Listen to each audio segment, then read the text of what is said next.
లో పెట్టమంటారా? అంటే తెలంగాణ అసెంబ్లీ ఎన్నికల్లో జనసేనతో పొత్తు పెట్టుకోవటం వల్ల మేము పూర్తిగా అడుగంటిపోయామని గౌరవ కేంద్ర మంత్రి కిషన్ రెడ్డి గారు వెళ్ళి బీజేపీ హెడ్ క్వార్టర్స్ దగ్గర చెప్పుకున్నారు. ఇవాళ అదే కిషన్ రెడ్డి గారు పవన్ కళ్యాణ్ భుజాన్ని ఎత్తుకున్నారు.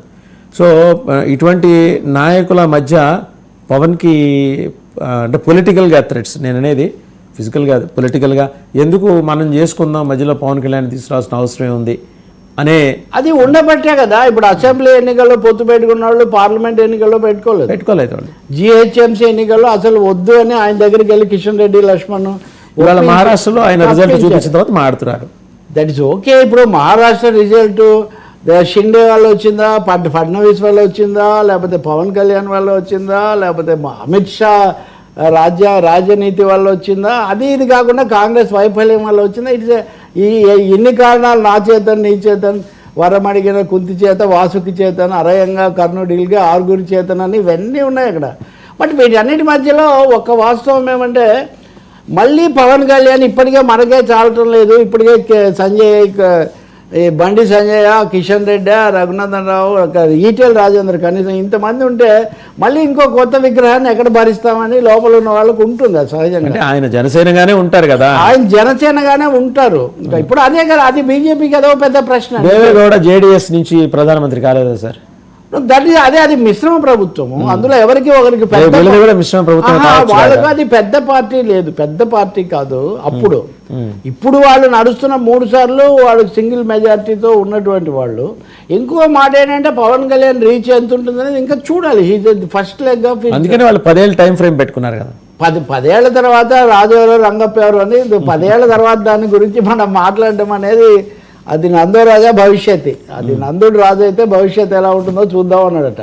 సో అప్పటి పరిస్థితి మనం చూడొచ్చు. కానీ బట్ పవన్ కళ్యాణ్ వాళ్ళకు ఉపయోగపడడానికి సిద్ధంగా ఉన్నారు, ఇప్పటికే రంగంలో ఉన్నారు. వాళ్ళని మించి వీరశైవంతో ఆయన ఊగిపోతూ ఉన్నారు.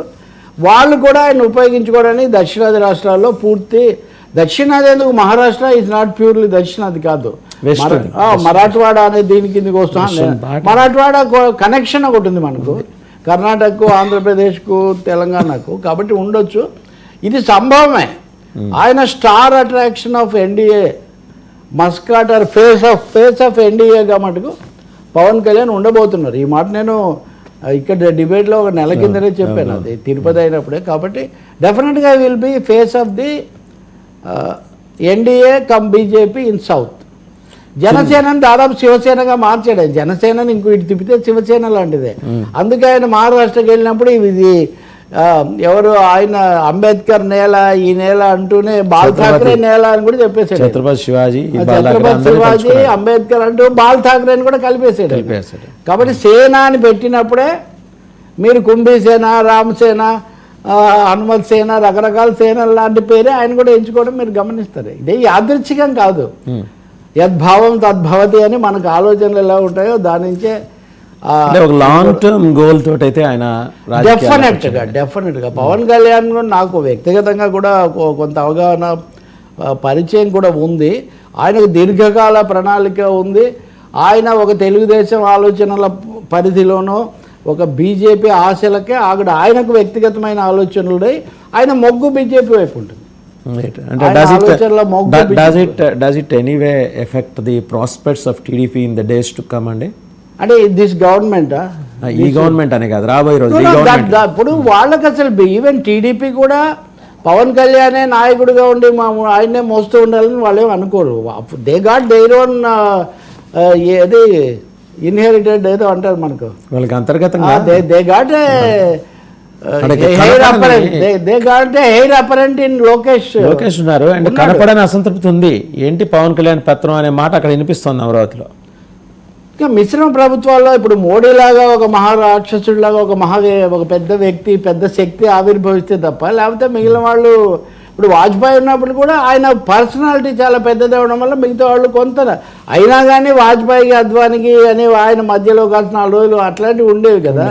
మోదీకి ఎందుకో అది లేదు. మొన్న ఎన్నికల్లో మైనార్టీలో పడడంతో మొదటిసారి కొంచెం అది వస్తుంది అని అనుకున్నారు. కానీ ఈ అసెంబ్లీలు వరుసగా గెలిచి, ముఖ్యంగా హర్యానా, మహారాష్ట్ర గెలిచి ఆ సమస్య ఆయన కొంచెం అధిగమించారు. మళ్ళీ ఆయన సర్వబలశాలని. బట్ స్టిల్ ఉత్తరప్రదేశ్ ఇలాంటివి చూసినప్పుడు ఉత్తరప్రదేశ్ ఎన్నికల నాటికి జమిలీ వస్తాయా లేదా ఇలాంటి చర్చలన్నిటికీ ఇంకా సందేహాలు ఉన్నాయి, వాళ్ళు క్లియర్ చేసుకోవాలి ఇంకా. కానీ పవన్ కళ్యాణ్ తెలుగుదేశం శాశ్వతంగా నెత్తిన పెట్టుకోదు, పవన్ కళ్యాణ్ కూడా తెలుగుదేశాన్ని నెత్తిన పెట్టుకోడు. ఆ మాటకు వస్తే మిశ్రమ ప్రభుత్వాల్లో ఎవరిని ఎవరు మోయరు, ఎవరు అవసరం కొద్దీ వాళ్ళు కొనసాగుతూ ఉంటారు అంతే. ఒక లక్ష్యం ఉమ్మడిగా ఉండొచ్చు. ఇక జగన్మోహన్ రెడ్డి గారి అంశానికి వస్తే విదేశీ కోర్టులు ఇచ్చే సమన్లు, వాళ్ళు పంపించే నోటీసులు. బట్ ఒక్క మాట sir, Pawan Kalyan will have his own national attraction, జాతీయ ఆకర్షణ ఆయనకు తప్పకుండా, జాతీయ స్థాయికి ఎదిగిన ప్రాంతీయ పార్టీ తప్పకుండా. ఎందుకంటే రామారావు గారి తర్వాత విజయ్ సంగతి మనకి ఇంకా తెలియదు, కానీ పవన్ కళ్యాణ్ తప్పకుండా స్టార్ పవర్ స్టార్డమ్తో ఉండగానే ఉప ముఖ్యమంత్రి అయ్యారు. ఫస్ట్ ఇలస్ట్రియస్ చాలా ఉన్నాయి ఆయనకు, వాళ్ళ అన్న అంతకుముందు ఉంటాం, ఇవన్నీ కూడా సోషల్ బేస్ కూడా ఉంది. ఆయన ఒక సామాజిక తరగతికి ఫేస్గా కూడా పేరు పొందాడు, సక్సెస్ అయ్యాడు కదా. And is representing 88% of the oppressed sections of the society and is not there in that 12% ruling కమ్యూనిటీల్లో లేడు ఆయన ఇప్పటివరకు. హిదర్టు అన్రిప్రజెంటెడ్, ఇప్పటి వరకు ప్రాతినిధ్యము ప్రధాన పాత్ర పొందని వాళ్ళు ఇప్పుడు పాత్రలోకి వచ్చాడు, అంటే సెకండ్లో ఉన్నాడు. ఆయన తప్పకుండా మొదటి దాన్ని ఆస్పైర్ చేస్తాడు. Right sir. ఇంకా జగన్మోహన్ రెడ్డి గారి అంశానికి వచ్చి